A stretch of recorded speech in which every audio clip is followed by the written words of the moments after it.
আসসালামু আলাইকুম ওরহমতুল্লাহি ওবারাকাতুহু। প্রিয় দর্শক, স্বাগতম আলোর সহজ পথ ইউটিউব চ্যানেলে, যেখানে আমরা কোরআন ও হাদিসের আলোকে জীবন গড়ার সহজ উপায় শিখি। আমরা জটিল কথা সহজভাবে বলি, যাতে একজন সাধারণ মানুষও বুঝতে পারে ইসলামের সৌন্দর্য। আজকের ভিডিওতে থাকছে এক বিশেষ আলোচনা, নবীজি সাল্লাল্লাহু আলাইহি সাল্লামের গোপন বার্তা, যা তিনি একমাত্র একজন সাহাবীকে বলেছিলেন। গোপন বার্তা কথার মানে কি? প্রথমে প্রশ্ন আসে, গোপন বার্তা মানে কি? আমরা সাধারণ জীবনে অনেক সময় কাউকে বলি, দেখো এটা কিন্তু কাউকে বলো না। এটা হয় তখনই যখন কোনো কথা এত গুরুত্বপূর্ণ যা সবাই জানলে বিপদ বা ভুল বোঝাবুঝি হতে পারে। ঠিক তেমনি নবীজি সাল্লাল্লাহু আলাইহি সাল্লাম এর জীবনের একটি গোপন কথা তিনি সব সাহাবীকে বলেননি, বরং মাত্র একজন সাহাবীকে বলেছিলেন। সে কথা এতটাই গুরুত্বপূর্ণ ছিল যা জানার পর একজন সাহাবী কেঁপে উঠেছিলেন, এমনকি নিজের ঈমান নিয়েই চিন্তিত হয়ে পড়েছিলেন। সেই সাহাবী কে ছিলেন? এই বিশেষ সাহাবী ছিলেন হুযায়ফা ইবনুল ইয়ামান রাদিয়াল্লাহু আনহু। তিনি ছিলেন খুবই বুদ্ধিমান, বিশ্বাসযোগ্য এবং গোপন কথা রাখার মতো মানুষ। তাই নবীজি সাল্লাল্লাহু আলাইহি সাল্লাম তাকে বলেছিলেন এমন এক সত্য যা জানলে সাধারণ মানুষ ভয় পেত, বিভ্রান্ত হতো। নবীজি সাল্লাল্লাহু আলাইহি সাল্লাম কি বলেছিলেন হুযায়ফা রাদিয়াল্লাহু আনহুকে? নবীজি সাল্লাল্লাহু আলাইহি সাল্লাম তাকে বলেছিলেন মুনাফিকদের, অর্থাৎ ভণ্ড মুসলমানদের নাম। এটা বুঝতে হলে আগে জানতে হবে মুনাফিক কারা। সাধারণ ভাষায় বুঝি মুনাফিক কারা। মুনাফিক মানে সেই লোক মুখে বলে আমি মুসলমান, মসজিদে যায়, সালাতও পড়ে, কিন্তু ভিতরে ভিতরে ইসলামকে ঘৃণা করে, মুসলমানদের ক্ষতি করার চেষ্টা করে। এদের সংখ্যা ছিল অনেক। তারা বাইরে হাসি মুখে কথা বলতো, কিন্তু ভিতরে ছিল ভয়ঙ্কর শত্রু। এরা যদি প্রকাশ পেত তাহলে মুসলমান সমাজে বড় অশান্তি সৃষ্টি হতো। তাই নবীজি সাল্লাল্লাহু আলাইহি সাল্লাম সব নাম কাউকে বলেননি, শুধুই হুযায়ফা রাদিয়াল্লাহু আনহুকে বলেছিলেন। হাদিস থেকে প্রমাণ, সহিহ মুসলিম হাদিস নম্বর 2771। হুযায়ফা রাদিয়াল্লাহু আনহু বলেন, নবীজি সাল্লাল্লাহু আলাইহি ওয়াসাল্লাম আমাকে এমন কিছু বলেছেন যা তিনি অন্য কাউকে বলেননি। এটা ছিল এক বিশাল দায়িত্ব।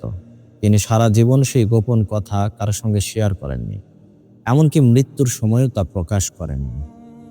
হযরত ওমর রাদিয়াল্লাহু আনহু এর আচরণ আমাদের জন্য শিক্ষা। হযরত ওমর রাদিয়াল্লাহু আনহু, তিনি ছিলেন দ্বিতীয় খলিফা। তিনি একদিন হুযায়ফা রাদিয়াল্লাহু আনহুকে জিজ্ঞেস করেন, হুযায়ফা, আমি কি তাদের মধ্যে একজন? দর্শক বন্ধুরা, ওমর রাদিয়াল্লাহু আনহু এর মতো সাহাবী যাকে জান্নাতের সুসংবাদ দেওয়া হয়েছে, তিনি নিজেকে নিয়ে চিন্তিত। এ কথা আমাদের শিক্ষা দেয়, আমরা যত আমল করি না কেন, তাও আমাদের আত্মপরীক্ষা করা উচিত। আমরা কি শুধু সালাত পড়ি, নাকি সত্যি ইসলামকে ভালোবাসি? হুযায়ফা রাদিয়াল্লাহু আনহু এর আমানতদারি। আজকে আমরা বন্ধুদের মাঝে একটুখানি গোপন কথা বললে দুদিন না যেতেই সবার মুখে মুখে ছড়িয়ে পড়ে। কিন্তু হুযায়ফা রাদিয়াল্লাহু আনহু জীবনের শেষ দিন পর্যন্ত সেই গোপনতা রাখেন। তার কাছে কেউ প্রশ্ন করলেও তিনি বলতেন, আমার দায়িত্ব গোপনতা রাখা, আমি সেটা পালন করব। আজকের যুগে আমরা এমন মানুষ কয়জন পাই? শিক্ষা, সহজ ভাষায় সাধারণ মানুষের জন্য বার্তা। ১. সব কথা সবাইকে বলা উচিত নয়। ইসলাম বলে গোপন কথা গোপনই রাখো। ২. বিশ্বস্ত হওয়া ঈমানের অংশ। যে বিশ্বাস রাখতে পারে সেই প্রকৃত মুসলমান। ৩. মুনাফিকের আলামত জানলে আমরা নিজেকে পরীক্ষা করতে পারি। রাসূলুল্লাহ সাল্লাল্লাহু আলাইহি সাল্লাম বলেন, মুনাফিকের আলামত ৩টি। ১. কথা বললে মিথ্যা বলে। ২. ওয়াদা করলে ভঙ্গ করে। ৩. আমানত রাখলে খেয়ানত করে। সহিহ বুখারী ৩৩ নম্বর হাদিস।